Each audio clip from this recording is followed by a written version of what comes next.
سلیمان بن ابی مسلم نے بیان کیا، ان سے طاؤس نے اور انہوں نے ابن عباس رضی اللہ عنہ سے سنا کہ رسول اللہ صلی اللہ علیہ وسلم جب رات میں تہجد کے لیے کھڑے ہوتے تو یہ دعا پڑھتے، جس کا ترجمہ یہ ہے: اے میرے اللہ، ہر طرح کی تعریف تیرے ہی لیے زیبا ہے۔ تو آسمان اور زمین اور ان میں رہنے والی تمام مخلوق کا سنبھالنے والا ہے، اور حمد تمام کی تمام بس تیرے ہی لیے مناسب ہے۔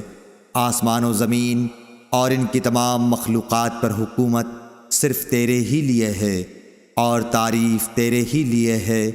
تو آسمان اور زمین کا نور ہے، اور تعریف تیرے ہی لیے زیبا ہے۔ تو سچا ہے، تیرا وعدہ سچا، تیری ملاقات سچی، تیرا فرمان سچا ہے۔ جنت سچ ہے، دوزخ سچ ہے، انبیاء سچے ہیں، محمد صلی اللہ علیہ وسلم سچے ہیں، اور قیامت کا ہونا سچ ہے۔ اے میرے اللہ، میں تیرا ہی فرما بردار ہوں اور تجھی پر ایمان رکھتا ہوں، تجھی پر بھروسہ ہے، تیری ہی طرف رجوع کرتا ہوں، تیرے ہی عطا کیے ہوئے دلائل کے ذریعے بحث کرتا ہوں اور تجھی کو حکم بناتا ہوں۔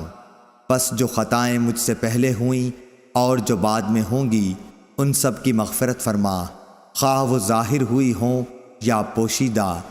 آگے کرنے والا اور پیچھے رکھنے والا تو ہی ہے، معبود صرف تو ہی ہے، یا یہ کہا کہ تیرے سوا کوئی معبود نہیں۔ ابو سفیان نے بیان کیا کہ عبد الکریم ابو امیہ نے اس دعا میں یہ زیادتی کی ہے: لا حول ولا قوت الا باللہ۔ سفیان نے بیان کیا کہ سلیمان بن مسلم نے طاؤس سے یہ حدیث سنی تھی، انہوں نے حضرت عبداللہ بن عباس رضی اللہ عنہ سے، اور انہوں نے نبی کریم صلی اللہ علیہ وسلم سے۔ صحیح بخاری حدیث نمبر 1120۔